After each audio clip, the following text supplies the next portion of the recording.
Bonjour les gens, ici Gertrude Nomitude, le retour.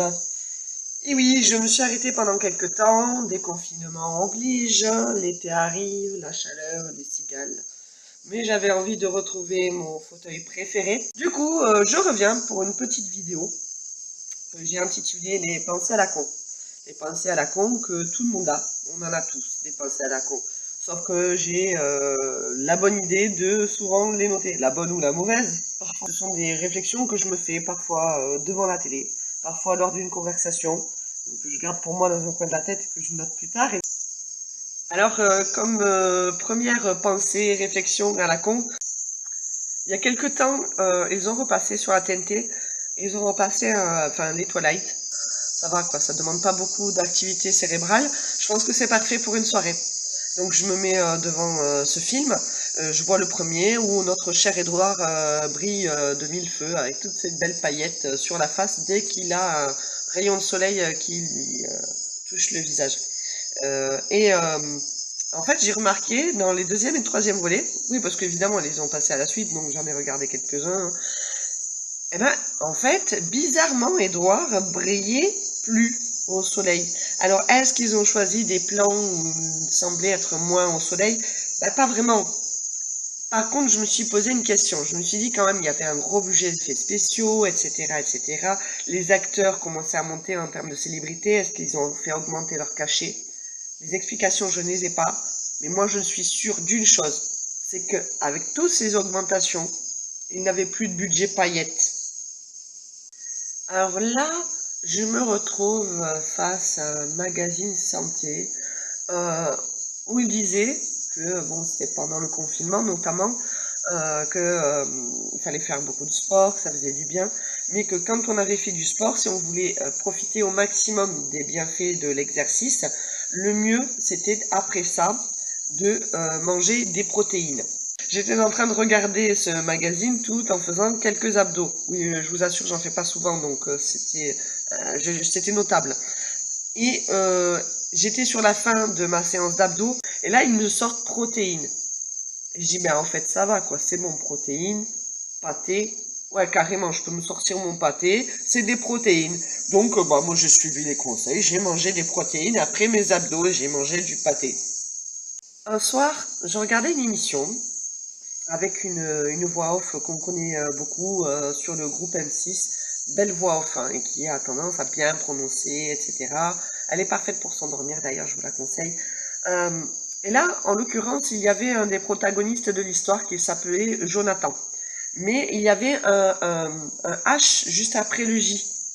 Ou après le H, je ne sais plus, mais en l'occurrence en anglais, l'une ou l'autre des deux écritures se dit John, en fait.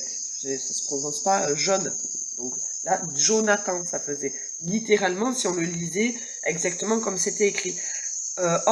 Évidemment, c'était Jonathan, mais la voix off, je le vois, le mec tellement bon en lecture, etc., et tellement littéral et tellement buté, il disait Jonathan. Et j'ai imaginé tout de suite le gars qui faisait la voix off dire ça s'écrit comme ça se lit Jonathan. Et il a tellement kikiné le monde avec ça qu'il a réussi à faire toute l'émission, toute l'histoire en disant Jonathan parce que monsieur tenait à lire ce prénom correctement. Je suis persuadée que j'étais pas loin de la vérité. Dernièrement, aux infos, il parlait de nouveaux clusters. Vous savez, pour ceux qui ne savent pas, ils donnent ce mot-là comme étant les nouveaux foyers du coronavirus. Bref, donc ils appellent ça des clusters. Vous êtes combien, vous, devant vos écrans, quand vous entendez cluster, pense aux céréales cluster.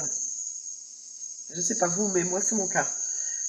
Et malheureusement pour eux, ils parlent de quelque chose de très sérieux, mais à chaque fois que j'entends le mot cluster, je peux pas m'empêcher d'avoir une envie, mais formidable, de céréales avec du lait froid. Donc bon, ben j'entends ça, et j'ai beaucoup de mal à prendre l'info au sérieux.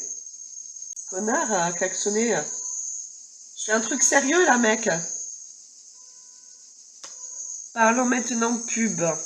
parler de Tampax. Ah, désolé, je cite une marque, mais on s'en fout. C'est fou comme si petit truc peut changer la vie. Un petit espoir né en moi, et je me dis, mais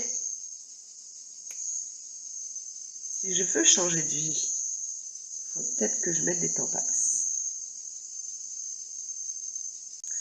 Pour finir, je reviendrai sur une émission qui s'appelle La vie secrète des chats, que j'affectionne particulièrement, parce que j'adore les chats, les animaux en général déjà, mais ça c'est très mignon parce que bon, ils mettent des caméras chez les gens et beaucoup des chats pour essayer d'expliquer certains comportements, vérifier que tout va bien dans leur vie, etc., etc. Donc, je trouve ça très mignon.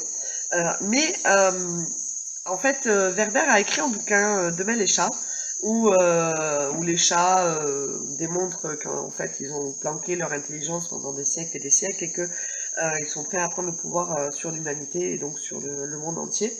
Euh, et là j'ai pensé au roman 1984. Pour ceux qui ne connaissent pas, c'était un bouquin qui a été écrit en 1930 quelque chose, je crois, par Orwell, qui a donné lieu à la fameuse légende de Big Brother avec cette surveillance permanente par des caméras infiltrées partout autour de soi.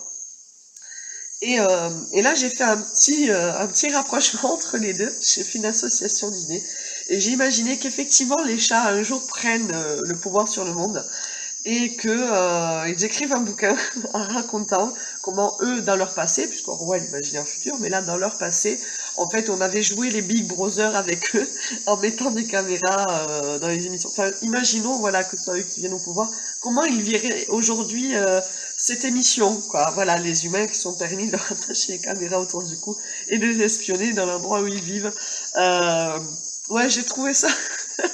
J'ai imaginé les chats en train de faire. Vous vous rendez compte, quand même à l'époque, les humains, ils nous espionnaient avec des caméras alors qu'ils étaient tellement inférieurs à nous. Voilà, et on ne sait toujours pas pourquoi ils faisaient ça, puisqu'on n'a jamais réussi à comprendre leurs us et coutumes et leur langage si pauvre. Ah, voilà. Voilà. Donc c'était la dernière petite pensée à la con. J'espère que ça vous plaira. N'hésitez pas à commenter, à me dire ce que vous en pensez, voire à me suggérer des idées. Après, à moi évidemment d'en prendre compte ou pas, hein.